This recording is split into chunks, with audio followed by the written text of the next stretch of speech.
Welcome to Together Women Rise, a podcast where we explore the journeys of extraordinary women who reached the top levels of leadership position. I'm your host, Cécile Meunier, and in each episode, we dive into inspiring conversation with women who face challenges, broken barriers, and led with authenticity and resilience. This isn't about one-size-fits-all success. It's about discovering your unique leadership path by learning from those who've paved the way. You will hear honest stories, raw insights, and actionable advice to empower your own career journey. So, whether you're chasing your next big promotion, seeking fresh inspiration, or simply need a reminder that you're not alone, Together Women Rise is your space to explore what's possible when women uplift each other. Thank you so much, Kanika, to join us today. Thank you for asking me. Happy to be here. So, Kanika, you had such a fascinating journey.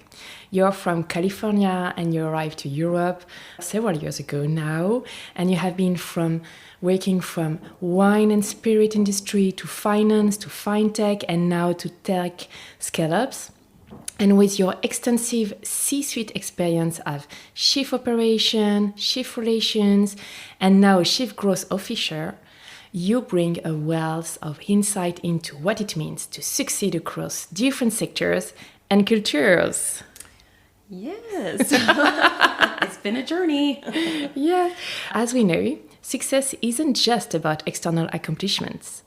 It's also about internal growth. And today I'm excited actually to explore with you a topic that I think will resonate deeply with our audience, the limiting beliefs that hold us back, like self-judgment and self-sabotage, and how overcoming them have shaped your career and your personal growth. Sounds good. But before we dive into these themes, let's start by getting to know you a little better. And for that, what I'd like to do is that you present yourself with 3 symbols. So nothing to do with your CV. Okay. So what is your first symbol that you have chosen? Okay, so I have a massive art piece in it's now been moved from my living room to my bedroom. Okay. And it was painted, it's a scene of actually in Barcelona. Right. But it's more, you might look at it and think it's Italy because it's going through like an arcade in a way, but very lush with a lot of plants and even some grapevines. And it's just the beautiful reds and oranges and just beautiful colors that are very warm. And it was painted by my best friend's mother, who is no longer with us, but she was a master pastelist, as we would say, but more impression artist, like the Impressionist period, which is also my favorite period. Okay. And I chose that because it's important to connect to art and culture, to experience the softer part of life, but also to enrich your spirit and who you are as a person. I think it helps ground you, whether it be, paintings or music or watching the ballet or going to the opera or whatever inspires you. But I think we should always be connected to the arts. Okay. It's something I learned at a young age. So it reminds me of that. It's part of who I am, definitely. And today, do you still practice art in a certain form? So I do not. I would sound horrible if I did that. I did sing with a little band around here and there, did jazz standards, but I played the violin as a little girl all the way through the end of high school, but I just have no interest in doing it now. So what I do is on the philanthropic side, I support the arts and culture community in Antwerp, which I've been doing for 12 years. And part of that, I work with Wim van Lessen, who is the previous star dancer at OBV, Opera Ballet Flanders.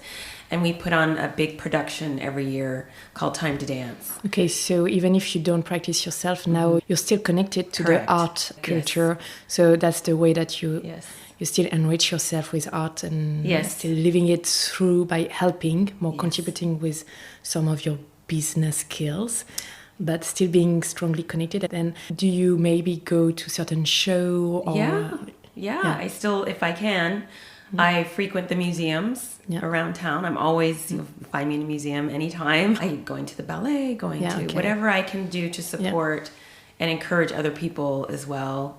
But it's part of who I am. I have to have it in my life. Yes, okay. So now you're not anymore an artist, but you're the one going and supporting the artist. Yes. Yes, okay, fantastic. And what is your second symbol? Oh, my second symbol is the gumbo, the seafood gumbo. Right, tell us more. The reason for that is my connection to my roots and my history is food. Okay. And in most cultures, food connects the people, and that's when you really immerse yourself in another culture, is knowing what the food is like, language and food. Yeah. So I am Creole, and that is coming from Louisiana, my mom's side of the family, or they call them French Creoles. Yeah. And her seafood gumbo is the best. And everyone always looks forward to it. It's made at Christmas. All right. And I finally had the family over to my place at Christmas years ago in California, and I made the gumbo, and my mom tasted it and said, "This is better than mine." Couldn't believe it. I was like, "What? No way!" But it's the connection. It's knowing your roots. It's always being connected to who you are, never forgetting who you are and where you came from. So that was number 2. And I see that you are proud of your roots. Absolutely. Yes. Yes. So you speak the American Creole? No. I do not, but actually they were speaking proper French in my family, so okay. So that was interesting. Okay, so you learned the proper French rather I do than know the proper. I mean, there's some slang here and there, but my mom's dad, my grandfather, was always, and I'm like, oh, I have to know this language. My mom has stories for that. It's very cute. So, 5 years old and spending time with your grandfather. Okay, even better. You have learned the proper French. Yes. Yeah, surprise. And then your third symbol. So my third symbol is a song. All right. And it is a song written and sung by Tina Turner, Simply the Best. You're simply the best, better than all the rest, better than anyone. Oh my gosh. That song will get you out of your seat, jumping up and down. It can make you emotional. Yeah. The first time actually that I heard the song was at a seminar for women's empowerment and all this stuff. And they started playing the song, and we were all in tears, because we were just learning all of this about ourselves, and they played the song and we're just clapping and we're crying and hugging, and that was the song. And it gets me emotional now even talking about it, because I remember that experience, and I was in my 20s at the time, and Tina Turner is also my cousin. No way. Yes. May she rest in heaven. But yes, so it's amazing that song is also a family, from family. Very strange, but anyway. Yeah, that's the song. Okay. So all these 3 things for me are connecting me to my family, my roots, things I've learned in my life. And also maybe your self-value with the song, that you're simply the best, just believe in yourself. Wow, that's such a vibrant way to understand your journey, Kanika. And now that we set the stage, let's look behind the curtain. So I always like to start as well to see behind every great success story, there are challenges that define us and shape us. So I would like to start with, what has been the biggest challenge you faced in your career, and how did you overcome it? Biggest challenge. I think it's myself. My biggest challenge has always been myself, in terms of having expectations of myself, not wanting to fail, and being unrealistic about that. And was it the moment that you realized that was your biggest obstacle? I think it was when I moved to Belgium. I never thought that I couldn't do something or couldn't achieve what I set my mind or I set my goal to. I always could achieve, at least get somewhere. Yeah. And I came to Belgium and it became impossible. That's how it felt. It felt impossible. A lot of things happened in my personal life when I moved here that I had to overcome, and the language, really, really difficult to learn because we live in Flanders and I had to learn Dutch. Yeah. And finding a job, working, having to reinvent myself because I'm in a country that is not interested in me. They weren't interested. They were not interested. I could not get a job. I got tired of sending CVs. I got tired of, and then having to learn why is it so difficult, and having to overcome that and realize it's about relationships and connections here. For me, that became what I had to learn. Yeah. And it seemed that everybody else could get it done, but I couldn't. So I would say that was the biggest challenge. Actually, not moving to Europe was the biggest challenge. Moving to Belgium was the biggest challenge for me. Yeah, and even moving to Antwerpen, to Flanders. I think Brussels is still very different. Yeah. Brussels is a different world. Yeah, you will have found a job, I think, there. Yeah, probably. That's interesting because then you couldn't find a job, so you say, I had to reinvite myself. Yeah.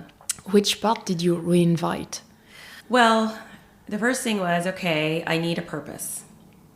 And, what are the things that I like to do? What are the things I'm interested in?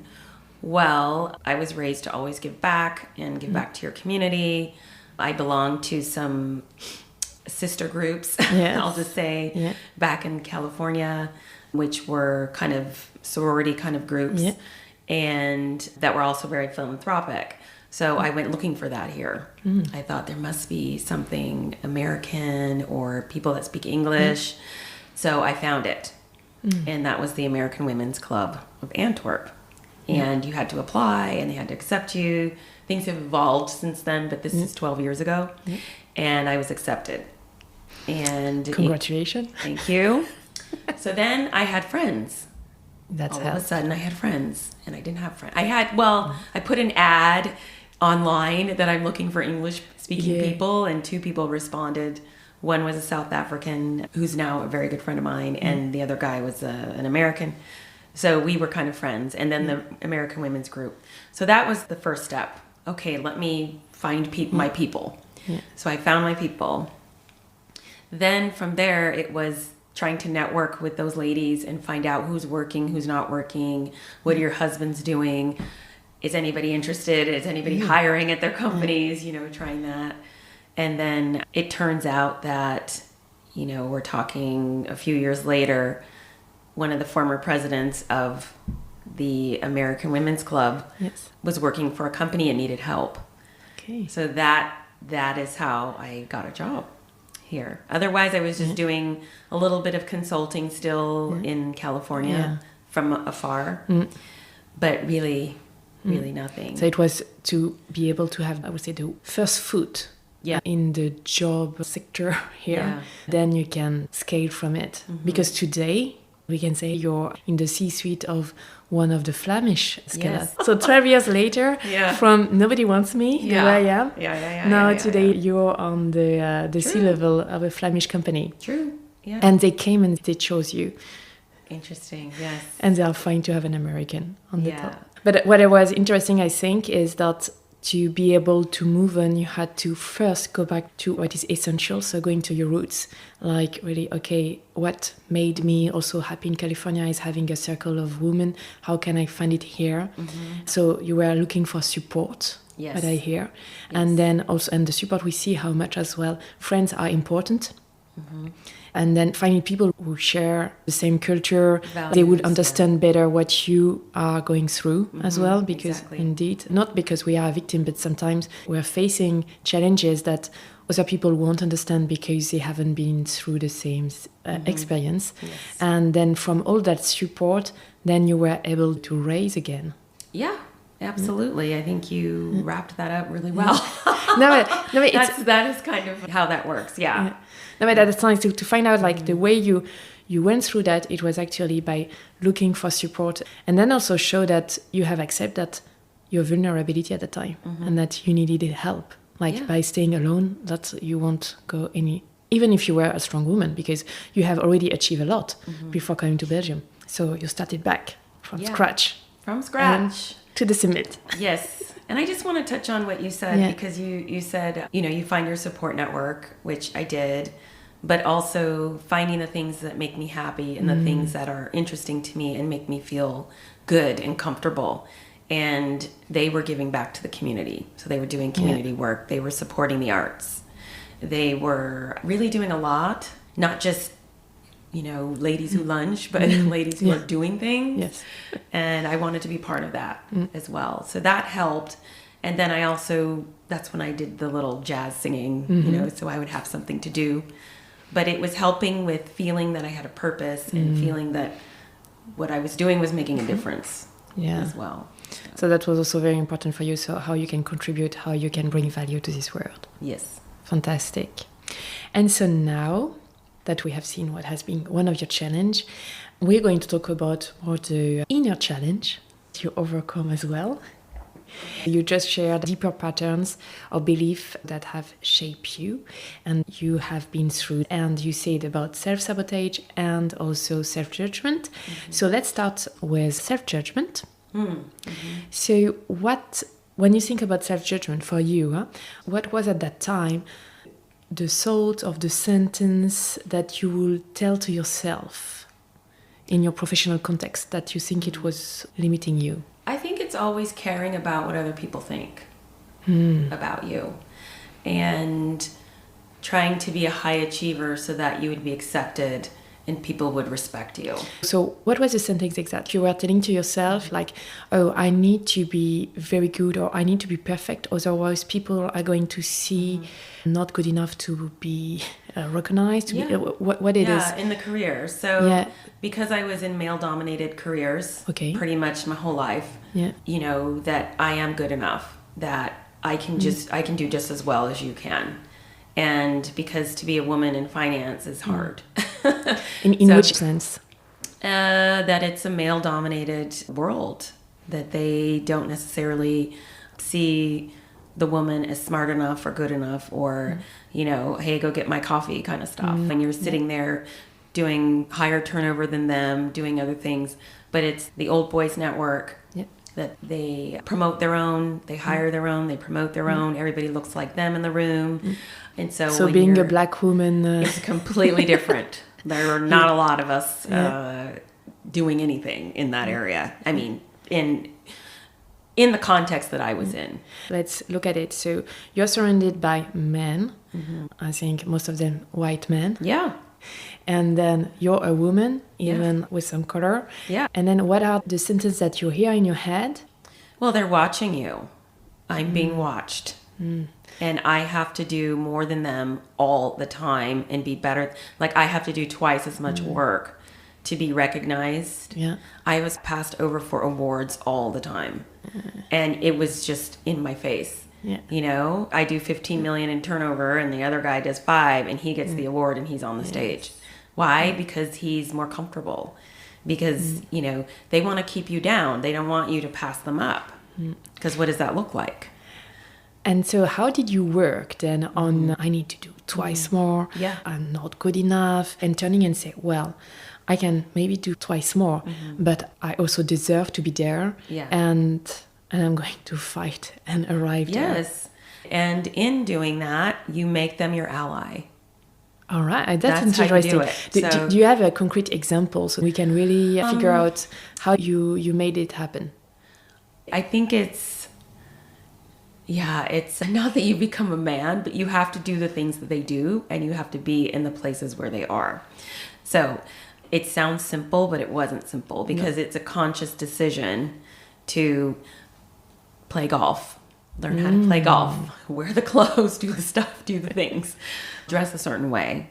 And so, for example, in terms of dressing, what did you adapt? So I was very mindful of not standing out in the way that I dressed. Okay, for example, would you dare to wear a skirt? No. All right. I wore pantsuits. Oh, and I God. rocked me a pantsuit, let me tell you. Okay. So it might be plain color, but I would have a pop of color blouse Yeah. or my shoes. Yeah. But, you know, I try to not be in a threatening way to them so that if I'm talking, they're listening to me. And what you call threatening? You mean too sexy, like having a low top, having a skirt? Well, it's well, first of all, you want to have pride in yourself and how you're perceived. Yeah. And it just is a reality, or was at the time. I mean, we're talking 2000s, 2010s. And so you want to leave a little bit of question in their mind. Who is this person? If they've never met you before, who are you? What are you about? What do you do? And I don't want the way that I'm dressed to, have change the perspective. But that wasn't really what it was all about. Really not. That was just one of the things. Yeah. And the other thing was really Being where they meet. being where they meet, being where they are, being visible. Yeah, and that can be tough. Like, I can be remember tough. one of a job that I had here, actually, like the men were going to the pub, but it was clearly only for the men. And I was dressed with skirt and I could be sexy. And I was like, I'm not going to turn into a male... Yeah. a male outfit just Yeah, because. yeah. But Right. indeed, I had so many comments about my body shape, let's say. Yeah. But it was the same. It was 2010 something. Yeah. At that time, Me Too was not here. It's not there. Yeah. Yeah, unfortunately. And indeed, and I would never dare to go to that pub because it would have been, for me, I was perceiving that it would be like I agreed to open my legs, So I was like, this is out of question. So, but then indeed, you're not part of the promotions because you're not here when they talk about the future. Yeah. For me, I had to learn how to drink whiskey and smoke a cigar. And things And smoke the cigar. and smoked a cigar, and things moved on quickly. Really? Yes. Because they could recognize some gesture on you, you think? Yeah, I think they felt comfortable that if I'm sitting there with them and we're having the business conversations when they want to have the business conversations, it turned out to be more of a friendly, you become trusted. This person Interesting. knows things. This person is listening. This person is paying attention. And you're there. So it changed things. It did. And you go to lunch. If you don't want to go to lunch, you go to lunch. You take people to lunch. You drink whiskey at lunch.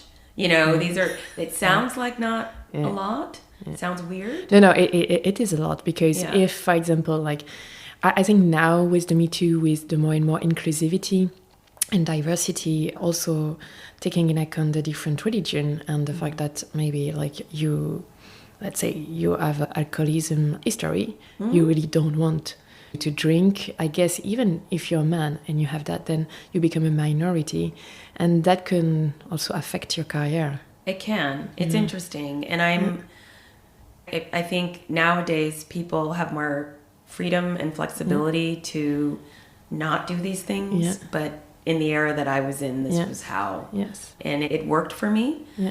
But also I didn't lose myself in the situation. Never did. I've dealt with harassment. That's happened. Yeah. I've dealt with mean girls who want to bring you down and don't want you to rise. That's happened. But you just, you set your goal and you keep going. Yeah, you wake up every day. Everyone gets out of the bed, one foot after the other, just like everybody else. Yeah. I mean, it's just like... How did you go ahead? But basically, every day you have to face him, and that you can also be scared that they would do something against you again. Yeah. So, do you have a concrete example, without giving names, of course, how you have handled them? Then you made sure that it won't have any prejudice for the future. Yeah, it's always doing more. You get recognized for your work more so than people that are busy being mean. And that has been, I can't think of the word at the moment, but that always proved itself. Yeah. So in finance with the Mean Girl group, because unfortunately, this is one example. It's a really good example, actually. I was the boss, but I had a group of 4 people that were my support. Yeah. And deals didn't get done without the process of these 4 women working well together. Yeah. 2 of them were completely against me, and they were important in the process. So because I was aligned with the executive board of the bank that I worked with. You know, we were having issues with numbers and things not coming in properly and not closing deals and deals not closing on time. Really upset clients coming in. Hey, I'm going to lose in my escrow if you don't close this deal. To the certain extent where not the president of the bank, but just under the president of the bank. And this was a huge bank, it's now national. It was just a West Coast bank. Had To come to my department and strongly get these people to get the work done. But it was never at the cost of you. I mean, he knows that you were not... They tried really hard to make it at the cost of me, but they didn't win because there was a meeting with the two ladies, and it came out that they were actually completely jealous of me and didn't understand why I wasn't in the office all the time. It was that basic. And so they reported to other people as well, not just me. And so those people had the meeting, and it came out that it was just really no basis for the way they were behaving. And it was also the mindset that they had to learn, if she isn't out of the office, then your salaries don't get paid. So that was the perspective. And then after the incident with the executive board,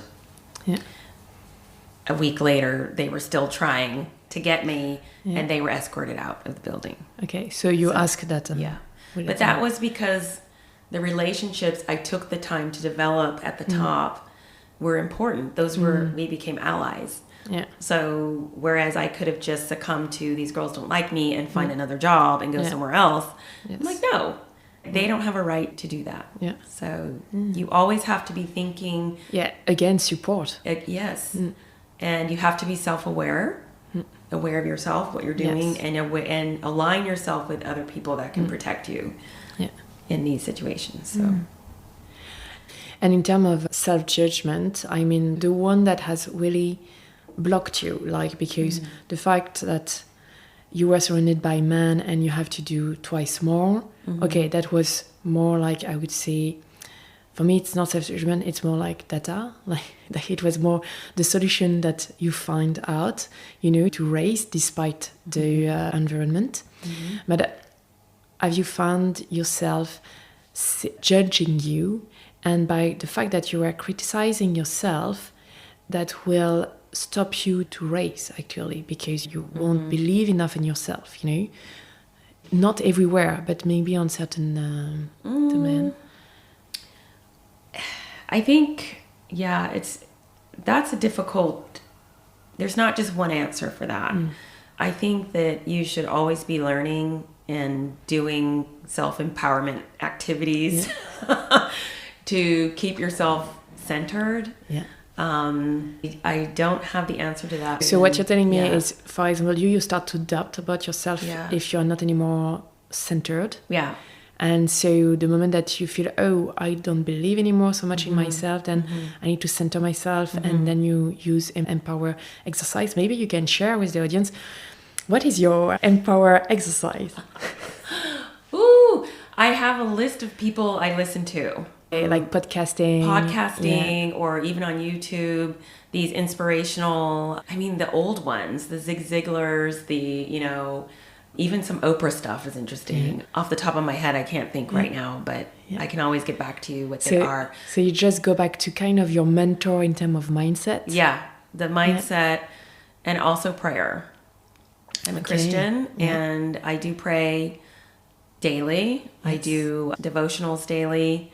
That's part of who I am and part of my life and part of what I believe. So if I get really, really down, I have a way to come out of that, which is also inspiring and empowering. And it's a way to look at life as with love and hope.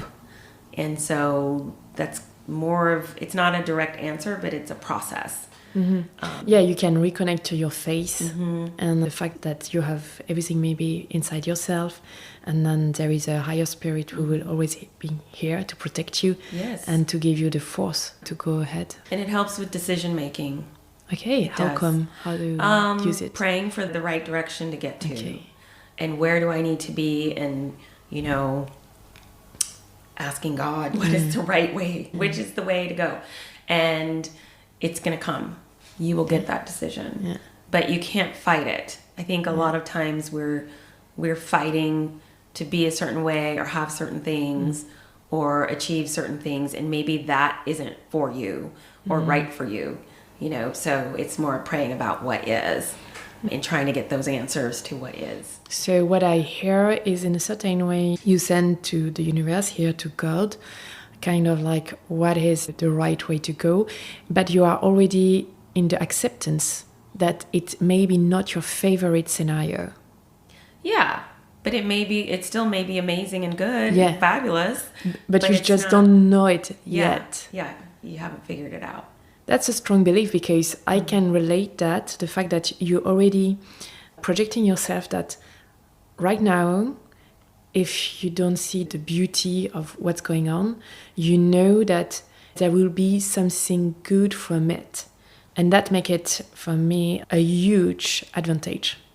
Because you're not anymore a victim, even if what you're going through right now in your life is difficult. Yes. Because you know you're just in a learning path. Yes. So you're not in a failure state, but just in a learning path. In a learning path. Always. We always are. There's never going to be, you're never going to get to the pinnacle of whatever that is. It's along the way. This is our journey. Our life is a journey. And I like this philosophy, because indeed that is the best to see just the life as just a learning journey where it never ends. And be self-aware through that journey. Share it with others. Love others. And I think approach life, expect the best and not the worst. There are a lot of people that just can't get out of, oh, this is going to happen to me. This is bad. Well, the more that you think bad things are going to happen, they will continue to happen to you. Yeah, because you just focus on what is bad. You don't focus on everything going well. And it's only a matter of perspective.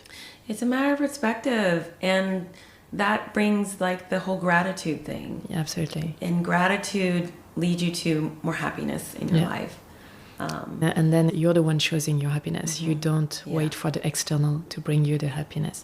We're becoming so philosophical here, spiritual. No, it's good. It's good. Mindfulness. Voila, here we are. Okay, let's go to the second thing that you wanted to talk about self-sabotage. So how did this manifest for you, the self-sabotage, if you have specific examples? I have something to say. Yeah. I would say that the biggest self-sabotage for me was my relationship, my ex-relationship. Okay. That took my spirit away, made me think I was nothing, took all my self-esteem away, and I became a shell of who I was. So self-sabotage is allowing yourself to let other people influence you in such a way that you're no longer who you are. That could be parents, that could be friends, that can be people you work with, your relationship. So I'm looking at it in a different way. I've never been the person to wake up and think, ooh, what am I not going to accomplish today? Or what am I not going to get done? You know? No, but usually self-sabotage, we don't choose it. Like it's bigger than ourselves, because nobody wants to self-sabotage ourselves. We all have dream goals, and still we're like, as you say, like, so your ex-partner, I guess that at some point you started to feel that it was not good for you, and still you were still in the relationship. Still trying so hard to make it work. You don't have the power to influence other people like that. And you also have the power to protect yourself from bad things. And usually, like, we see that within psychology, like when you do things that you know it's not good for you, but still you're doing it. Still doing it. Then it's because, of course, in your unconscious, otherwise if you will be conscious, like, it may change, but really deep inside you, actually, there is a bigger fear. So that's why you prefer to stay in this uncomfortable situation rather than to leave and then be in the unknown, and with this bigger fear in this unknown. So for you, what was the bigger fear for you that you have overcome, and then you left him? Yeah. And I love that you said fear, because fear rules so many things in people, how they make decisions, what they do in life. And that's a limiting thing. And my fear was I didn't want to go home. I didn't want to go back to the States. Because then, you know, my parents, my family, my friends, nobody liked that I lived over here. Nobody accepted it. And it was like, oh no, if I'm not in this relationship, then how am I? Because I wasn't working, I wasn't, you know, all those things weren't happening. And I'm like, how am I going to come out of this? How am I going to... So it was a bit like looking at a failure for your family, like, because like all your family told you like, don't do that, it will turn bad, and then it just turned bad. Well, they just didn't believe in me. Yeah, it was just, I'm not a child anymore. I was in my 30s and then I was in my 40s and I was still here, and they still didn't understand. No respect for my decision. So if you would have go back, what would have been the signification? Okay, so, and the other thing was I left there for a reason. Okay. I left for a reason. So going back, I was so unhappy that I left. And going back would be picking right back up from where I left and having to start a career again. When you lived away from the US, there's so many things. You need a car. It's so expensive to live there. The way things are, credit, there's so many things to start your life again. It's so complicated. It's not easy.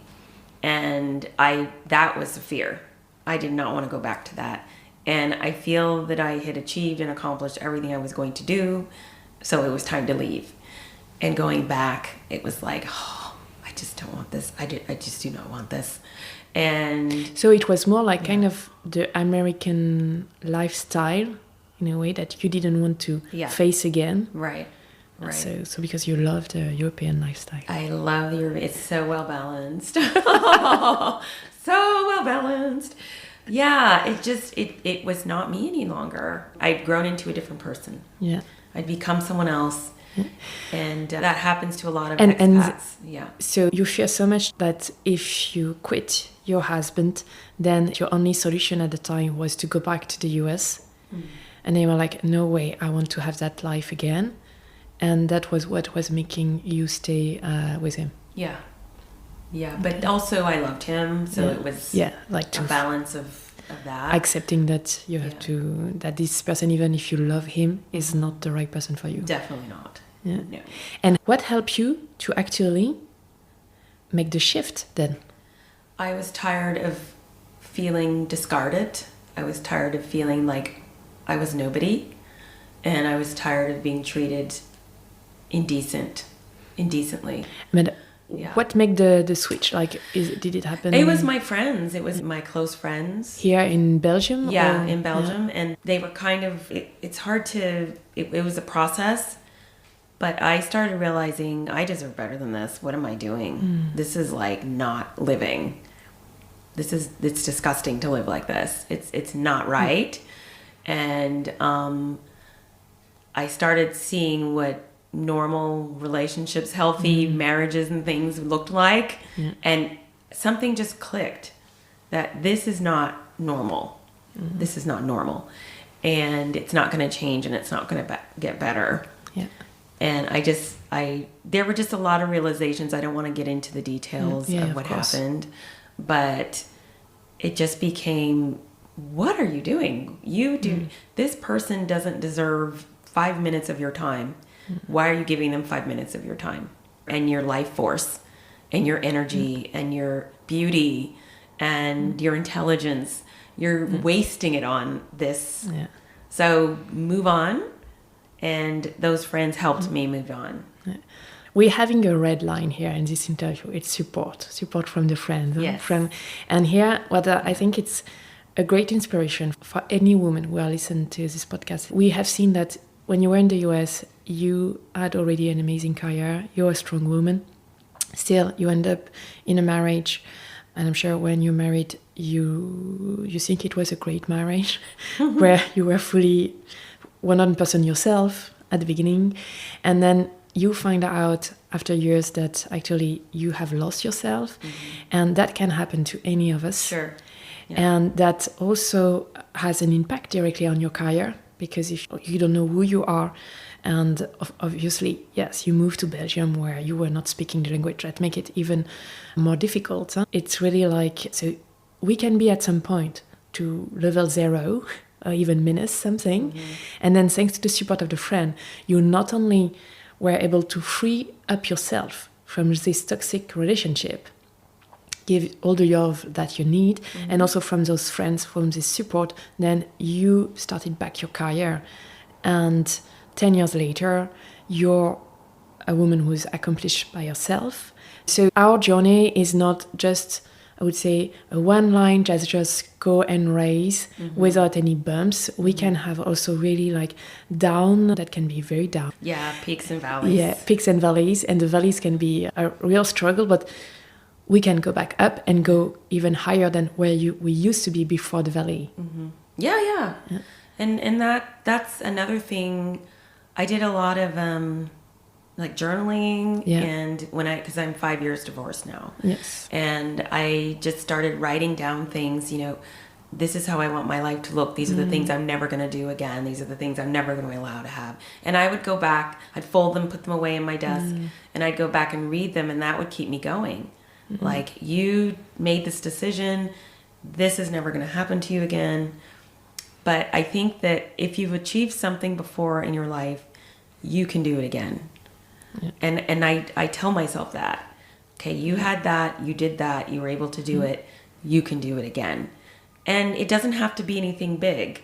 It could be making macaroni and cheese.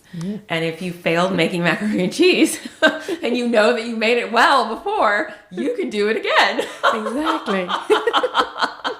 I'm just simplifying it, but I'm trying to, I'm not saying that everybody needs to be a C-suite person, but if you, even the small things that you've done, the little accomplishments or the things that you think are small are actually big, because everything lined up together makes you who you are today.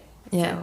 And so indeed, when we are down, we have to remind ourselves. And there is one tip that we share, for example, coach. We encourage our coachee to have the book of our success. And so every time that you have a little success, you write it in that book. And when you feel down, you open it and you read all your successes. Absolutely. And then it just like, give you a boost of self-esteem. That's awesome. Because sometimes when you're down, indeed, you only remind yourself everything that you're doing wrong. Then it's the negative spiral. So you need to get out of it. And the great way, indeed, is just to remind yourself all and celebrate all your success. Absolutely. I think that's really good. And, some people are like, oh, I don't have time to journal. Oh, I don't have time to do. I don't journal anymore. I don't want to. Doesn't matter. But what I do have are that when I was in those moments, I have those papers. Yeah. And I do look at them at least a couple of times a year. I go back and I look at them. And those goals never change. They're still the same. Yeah. And also with the devotionals that I do daily and the, Yeah, of course, every day then you remind yourself if you do yourself. That. And you have different themes every week. And you're, these things are continuing to come back. So we were talking about self-sabotage. But everything, there's a positive that comes out of everything. Yes, absolutely. And support. That was, I think it was really, in this podcast, it was really first the belief in yourself and how daily practice, or even if you go through struggle, you will keep the faith because you put in place kind of routine and you can center yourself, root yourself back in your belief, not the limiting one, but the one that will help you in those moments where being just yourself is not enough. Yes, absolutely. And before we end, Kanika, what would you give as the advice to help women to grow personally and succeed professionally? Number one, I think that you should have a support network of people, have your people that you can be yourself with, that you can be raw with, cry with, have champagne with, everything. Have those people in your life. It doesn't have to be all rolled up in one person, but have those people that can be there for you. Have a spiritual connection, whatever that means for you. You don't need to sit there and meditate for 20 minutes a day. If that doesn't work for you, don't do that. If going for walks helps you clear your head and think, do that. Which also leads me to move your body. Your health is very important for your mindset, for your outlook on the world. What you put in is what comes out. Yes. So make sure that you take care of yourself. Take care of yourself. Because if you're dead, then you can't. You can't do anything. You cannot achieve anything anymore. You cannot. So you can't help the rest of the world if you're not well. Yes. So take care of yourself and find a way to give back. Yes. That's why we're here. I think our purpose on earth is not to roll around in $100 million yachts. It's to give back to those who have less than us, and that feeds your soul. Yeah. Find something in arts and culture that speaks to you, that will enrich your brain and your thought patterns and the way that you even do business. I don't know anyone who is running a company or whatever that does not have an interest in the arts somehow, whether that be how their house is, art on the walls, or whether it be music, or whether it be any expression of art that enriches your life and helps your brain. Yeah. And there was something else. That's a long list, but if you still have something. Yeah, I think try to be positive. I think this is just all in taking care of yourself. And if you do that, then you can achieve your goals. Again, I think my goals are I enjoy running companies and working with people and helping people do things better. But that's how I feel that I'm doing. I'm helping people do things better and get to their goals. Yeah. So it just so happens that I end up being in the C-level, but that's helping other people. So it's not that I can have this salary if that's not how I see it. So that's the mindset switch. So I think that's all I have. That's already a lot of advices. Okay, there's a lot of stuff. I'm a motor mouth. So, Kanika, thank you so much for sharing your story and insights. Thank you. Also, thank you for your honesty, your vulnerability about the different topics we have been spoken. And I really think that it was mindful, and we were really in the mindfulness. Yeah. But also, I will summarize with really going for the support. But you can only get support if you show your vulnerability and if you ask for support. Absolutely. Very good. Yes. And don't worry if you think that, but people don't have time. Quite often we don't want to be burdened for other people. Right. Just ask yourself, how do you feel when a friend asks you for help? Everybody feels proud of themselves. We like to bring help. So don't be scared to ask for help, because actually it's a gift that you give to someone. They're going to feel valorized. Absolutely. Oh, absolutely. Oh, totally. Okay. On those spiritual words, we're going to end up. Okay. Thank you so much, Kanika. You're welcome. Thank you. Bye. Thank you for listening to Together Women Rise. If you enjoyed the episode, don't forget to subscribe and share it with your friends. I'd love to hear from you. Feel free to share your thoughts, suggest topics, or even nominate a future guest. And remember, don't compete. Support the women around you.